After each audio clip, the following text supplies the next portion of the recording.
चमत्कारी बहू की लालची सास। राजगढ़ की गौरी अपने माता पिता की इकलौती संतान थी। गौरी के पिता मेहनतकश किसान थे। वो सारा दिन खेतों में काम करते। गौरी अपनी माँ का किचन में हाथ बटाती। वो जंगल से लकड़ियां बीनती और माँ के चूल्हे में मदद करती। एक दिन वो जंगल में लकड़ी बीनने गई थी कि तभी उसे रोने की आवाज आती है।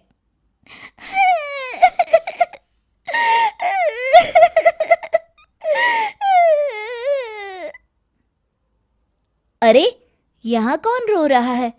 इस जंगल में भला किसी के रोने की आवाज? जरूर कोई जंगल में फंस गया होगा। वो देखती है तो उसे एक परी दिखाई देती है जिसका एक पंख टूटा होता है। अरे, तुम कौन हो और क्यों रो रही हो? मैं परीलोक की रानी हूँ। पृथ्वीलोक में घूमने आई थी, लेकिन देखो ना, मेरे पंख ही टूट गए। अब मैं कैसे उड़ान भरूंगी? अरे, इसे जोड़ना तो आसान है। रुको, मैं अभी जोड़ देती हूँ। ये कहकर गौरी लकड़ी और रस्सी की सहायता से पंखों को जोड़ देती है। परी अपने जुड़े हुए पंखों को देखकर खुश हो जाती है और गौरी को वरदान देती है कि वो पूर्णिमा की रात किसी भी चीज को हाथ लगाएगी तो वो सोने की हो जाएगी। लेकिन गलती से अगर उसने किसी इंसान को छू लिया तो वो अगली पूर्णिमा तक सोने का ही रहेगा। गौरी घर आती है और सारी बात अपने माता पिता को बताती है। गौरी की माँ उसे कहती है, तू भी ना गौरी, सारा दिन परियों की कहानियां पढ़कर स्वप्न लोक में ही रहती है। नहीं माँ, मैं सच बोल रही हूँ। देखो, आज पूर्णिमा की रात है ना, इसलिए डर के मारे मैं कोई सामान भी नहीं छू रही हूँ। अच्छा, ऐसी बात है बिटिया रानी, तो जरा इस घड़े को हाथ लगा दे। गौरी घड़े को जैसे ही हाथ लगाती है वो सोने का हो जाता है। गौरी के माता पिता घड़े को देखकर हैरान रह जाते हैं। अगले दिन गौरी के पिता उस घड़े को सुनार के पास बेचने जाते हैं तो रास्ते में उन्हें कंचा काकी मिलती है। वो सोने का घड़ा देखकर गौरी के पिता से पूछती है, अरे गौरी के बापू, ये पीतल तो बड़ा चमक रहा है। अरे काकी, ये पीतल नहीं, सोना है, सोना। बेचने ले जा रहा हूँ। अरे, कहीं कोई लॉटरी लग गई है क्या?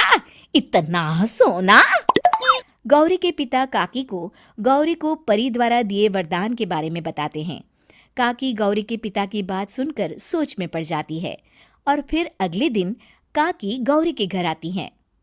गौरी के बापू, तुम्हारे लिए मैं एक खुशखबरी लाई हूँ। तभी गौरी की माँ पूछती है, क्या खुशखबरी है काकी? अरे, तुम्हारी बेटी का रिश्ता मैं अपने बेटे से करना चाहती हूँ।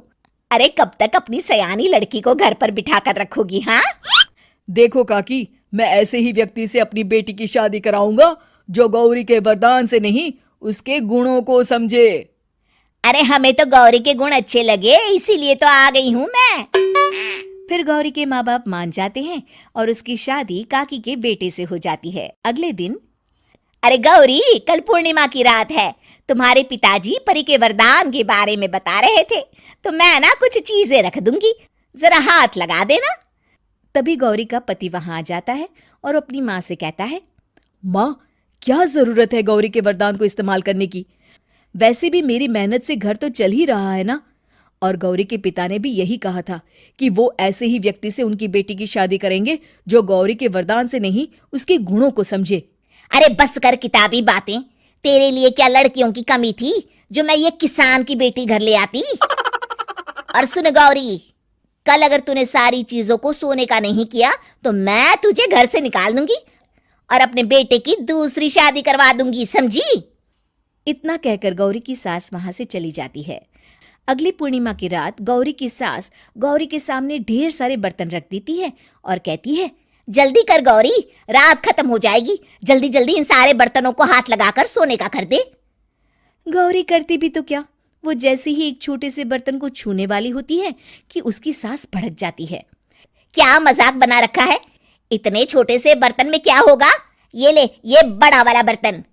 जैसे ही बड़ा सा बर्तन लेकर गौरी की सास उसकी तरफ बढ़ती है, वैसे ही बर्तन के बाहर से वो धड़ाम से गिर जाती है। सास को गिरा देख गौरी उन्हें संभालने दौड़ती है और वो सास को हाथ लगाकर कहती है, अरे सासू माँ, क्या हो गया आपको? कहीं चोट तो नहीं लगी ना? लेकिन जैसे ही वो हाथ सास से हटाती है तो देखती है कि उसकी सास सोने की हो गई है। गौरी सोनी की सास को देखकर रोने लगती है और अपने पति से कहती है, मुझे परी ने कहा था कि अगर मैं किसी इंसान को हाथ लगाती हूँ तो वो अगली पूर्णिमा तक सोने का ही रहेगा। अब मैं क्या करूँ? अरे करना क्या है, माँ को उठाकर अलमारी में रख दो। और हाँ, लालच का फल बुरा ही होता है। ज्यादा बड़े बर्तन को सोने का बनाने के चक्कर में माँ का ये हाल हुआ है। ये कहकर वो दोनों माँ की तरफ देखने लगते हैं।